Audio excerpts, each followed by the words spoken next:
ومن سيئات أعمالنا من يهده الله فلا مضل له ومن يضلله فلا هادي له وأشهد أن لا إله إلا الله وحده لا شريك له وأشهد أن محمدا عبده ورسوله فإن أصدق الحديث كتاب الله وخير الهدي هدي محمد صلى الله عليه وسلم وشر الأمور محدثاتها وكل محدثة بدعة وكل بدعة ضلالة وكل ضلالة في النار وبعد. அன்புள்ள சகோதரர்களே, சூனியம் தவறாக நம்பப்படுகின்ற மனித ஜின் தொடர்புகள் கண்ணேறு என்ற தலைப்பில் ஒரு சில விஷயங்களை நாங்கள் தொடராக பார்த்து வருகிறோம்.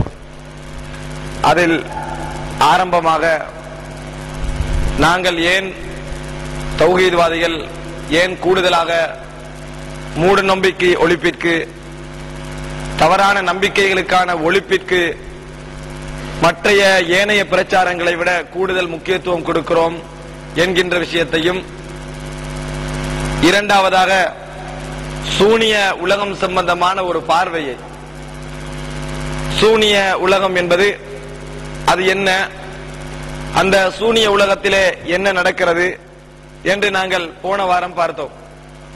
அதிலே அந்த சூனியம் என்பது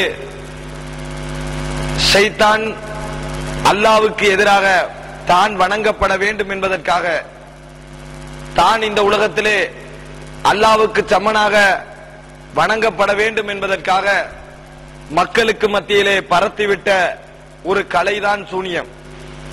அன்றைய காலம் தொடக்கம் இன்றைய காலம் வரைக்கும் உலகத்திலே ஷைத்தானுக்கு மிகப்பெரிய வழிகட்டுக்குரிய ஆயுதமாக இருந்து வருவதும் இந்த சூனியம் தான் என்பதையும், அன்றைய காலகட்டத்தில் கூடுதலாக சூனியக்காரர்களை மன்னர்மார்கள் தங்களுக்கு பக்கத்திலே வைத்திருந்தார்கள் என்பதையும், பின்னர் பிற்காலத்திலே ஐரோப்பாவுடைய வரலாற்றின் ஒரு காலகட்டத்திலே இந்த சூனியக்காரர்களுக்கெல்லாம் மரண தண்டனை விதிக்கப்பட்டதையும், அவர்கள் ஒரு தனி அறையிலே வைத்து விசாரிக்கப்பட்டு நகங்கள் வேறாக முடிகள் வேறாக பிரிக்கப்பட்டு விசாரணைக்கு உட்படுத்தப்பட்டு அவர்களுடைய தொல்லை தாங்க முடியாமல் மரண தண்டனைக்கு உட்படுத்தப்பட்டதையும், பின்னர் கிறிஸ்துக்கு பின் 17ஆம் நூற்றாண்டில் அந்த மரண தண்டனை சட்டம் தடையாகியது என்பதையும் நாங்கள் பார்த்தோம்.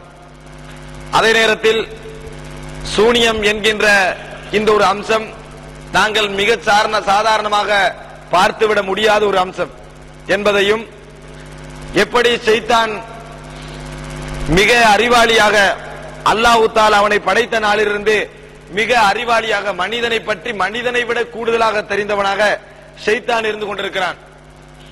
அந்த சக்தியை அவன் பயன்படுத்தி எங்களிலே ஓடுகின்ற இரத்தம், தண்ணீர், மனித வாழ்வுக்கு, இது மனித உயிருக்கு இந்த இரண்டும் தான் அடிப்படை அம்சமாக இருந்து கொண்டிருக்கிறது.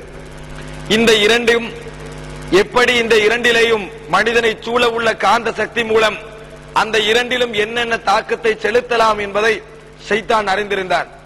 அல்லாஹ் தஆலா கூட திருமறையிலே, அதாவது மின் ஷர்ரில் வஸ்வாசில் ஹன்னாஸ் அல்லதி யுவஸ்விசு ஃபீ சுதூரின் நாஸ் மினல் ஜின்னதி வன்னாஸ், மறைந்திருந்து மனித உள்ளங்களிலே குழப்பங்களை ஏற்படுத்தக்கூடிய ஷைத்தானது தீங்குகளை விட்டும் பாதுகாப்பு தேடுமாறு அல்லாஹ் தஆலா சொல்லி காட்டுகிறான். மனித உள்ளங்களில் மனிதனால் கட்டுப்படுத்த முடியாமல் வித்தியாசமான சிந்தனைகளை கூட ஏற்படுத்துவதற்கு ஷைத்தானுக்கு ஆற்றல் இருக்கிறது என்பதை அல்லாஹ் தஆலா இந்த சூறாவிலே எங்களுக்கு சொல்லி காட்டுகிறான். இதனை எல்லாம் நாங்கள் போன வாரம் பார்த்தோம். அது மாத்திரமல்ல, சூனியம் செய்கின்ற பொழுது 4 விதமான விஷயங்கள் அங்கே அடங்கி இருப்பதையும் நாங்கள் பார்த்தோம். ஒன்று சூனியக்காரன், இரண்டாவது எவனுக்கு சூனியம் செய்யப்பட வேண்டுமா அவன், மூன்றாவது எதை கொண்டு சூனியம் செய்கின்றானோ அது. இது 3 இருந்தாலும் ஒருவன் சூனியம் செய்தால் அது பகுத்தறிவுக்கு பொருத்தமற்றது.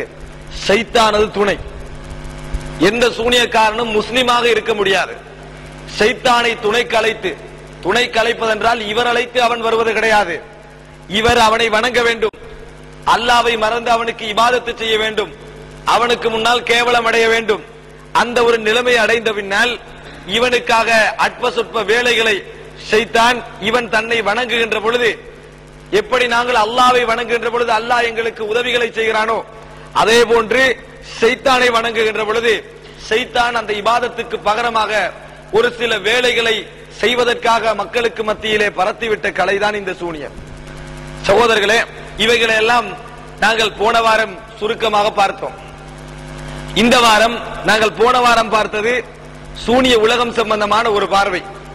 இந்த வாரம் அல் குர்ஆனும் சுன்னாவும் இந்த சூனிய உலகம் சம்பந்தமாக எங்களுக்கு என்ன சொல்லித் தருகிறது என்பதை இன்ஷா அல்லாஹ் தெளிவாக நாங்கள் பார்த்து விடலாம். சகோதரர்களே, முதலாக சூனியம் தாக்கம் செலுத்துமா இல்லையா என்பதற்கு முன்னால் மொழி ரீதியாக சூனியம் என்றால் என்ன என்று தெரிந்து கொள்ள வேண்டும். அரபியிலே சூனியம் சிஹர் என்று சொன்னால் மா லதுஃப வ கஃபிய சபபுஹு, மிக அற்பமான விஷயம், அது என்ன என்று புரிந்து கொள்ள முடியாத விஷயம், என்ன காரணத்தின் அடிப்படையில் நிகழ்கிறது என்றது தெரியாத விஷயம், மிக ரகசியமானது. இதுதான் மொழிச்சொல். ரசூலுல்லாஹி ஸல்லல்லாஹு அலைஹி வஸல்லம் சொன்னார்கள், இன்ன மினல் பயானி லசிஹரா, பேச்சிலே சூனியம் இருக்கிறது என்று சொன்னார்கள். அது என்ன சூனியத்தை மொழியின் அடிப்படையிலே சொன்னார்கள், மார்க்க அடிப்படையிலே கூடாத சூனியத்தை சொல்லவில்லை. இல்லை என்றால் பேசுகின்ற ஒவ்வொருவரும் சூனியக்காரராகி விடுவார்கள். மொழியின் அடிப்படையிலே ஒருவர் பேசுவதை கேட்டுக் கொண்டிருக்கின்றவர்கள் என்ன அடிப்படையிலே வயப்படுகிறார்கள் என்று தெரியாமல் வயப்பட்டு விடுவார்கள். பேசுகின்றவருடைய உரை ஆக்ரோஷமாக இருக்கின்ற பொழுது உங்களது உள்ளங்கள் ஆக்ரோஷமாகிறது. அவர் தூங்கிய நிலையில் பேசுகின்ற பொழுது நீங்களும் தூங்கி விடுகிறீர்கள். அவர் அமைதியாக பேசுகின்ற பொழுது அதை உள்வாங்குகிறீர்கள். இதை ரசூலுல்லாஹி ஸல்லல்லாஹு அலைஹி வஸல்லம் அவர்கள் பேச்சிலே சூனியம் இருக்கிறது என்று சொன்னார்கள். ஆனால் சூனியம் என்று சொல்லி மார்க்க ரீதியாக உபயோகிக்கப்படுவது இந்த அடிப்படையில் அல்ல. உதாரணத்துக்கு எடுத்துக்கொள்வது என்றால் சலா, குர்ஆனிலே சலாத் என்ற சொல் பயன்படுத்தப்படுகிறது. மொழியிலே எடுத்து பார்ப்பீர்கள் என்று சொன்னால் அது பிரார்த்தனை, துஆ என்பது அர்த்தம், பிரார்த்தித்தல் என்பது அர்த்தம். ஆனால் குர்ஆனிலே சலாத் என்று சொல்லி பெரும்பாலான இடங்களில் உபயோகிக்கப்படுவது எதற்காக? நாங்கள் தொழுகின்ற ருக்கு, சுஜூது, இந்த நிலைகள், ஓதல்கள் உள்ள ஒரு விதமான இஸ்லாம் அறிமுகப்படுத்திய ஒரு வடிவத்திற்கு தான் சலாத் என்று சொல்லப்படும். மொழியிலே அந்த கருத்து கிடையாது, மார்க்க ரீதியாகத்தான் அந்த கருத்து. அதுபோன்று ஜக்காத்தை எடுத்துக்கொண்டால், ஜக்காத் என்றால் தூய்மை. குர்ஆனிலே நீங்கள் அப்படியே மொழிபெயர்த்தீர்கள் என்று சொன்னால் உங்கள் மீது தூய்மை கடமை என்று வந்துவிடும். ஆனால் ஜக்காத்து கடமை என்று சொல்கின்ற பொழுது மொழி ரீதியான கருத்தில் சொல்லுவது கிடையாது. மார்க்கம் எங்களுக்கு ஜக்காத் என்றால் என்ன என்று சொல்லி தருகிறதோ அந்த கருத்தில் தான் சொல்லுகிறோம். எனவே மொழி கருத்து சூனியத்திலே ஒரு விஷயம் புரிந்து கொள்ள முடியாத, காரணம் தெரியாத விஷயங்களுக்கெல்லாம் அரபியிலே சிகர் என்று உபயோகிப்பார்கள். ஆனால் மார்க்க ரீதியாக நாங்கள் பார்ப்போம் என்று சொன்னால் அது தாக்கம் செலுத்த முடியுமா இல்லையா என்பது இரண்டாவது. ஆனால் இஸ்லாத்திலே அல்லாஹ் தஆலா திருமறையிலே 100க்கு மேற்பட்ட இடங்களில் சூனியம் என்ற சொல்லையும் சூனியக்காரன் என்ற சொல்லையும் உபயோகிக்கிறான். எனவே சூனியம் என்ற ஒன்று உலகத்திலே இருக்கிறது என்பதனால் தான் அல்லாஹ் தஆலா உபயோகிக்கிறான். ஏற்கவோ மறுக்கவோ திருமறையிலே அல்லாஹ் தஆலா பல இடங்களில் சூனியம் என்றும் சூனியக்காரர்கள் என்றும் உபயோகிக்கிறான். அது உண்மையா பொய்யா என்பது இரண்டாவது. ஆனால் அல்லாஹ் தஆலா திருமறையிலே பல இடங்களில், உதாரணமாக சூரத்து ஸுக்ரூஃபிலே 30வது வசனத்திலே வலம்மா ஜாஅஹுமுல் ஹக்கு காலு ஹாதா சிஹ்ருன் வ இன்னா பிஹி காஃபிரூன், காபிர்கள் சொல்கிறார்கள், அவர்களிடத்திலே உண்மை வந்த பொழுது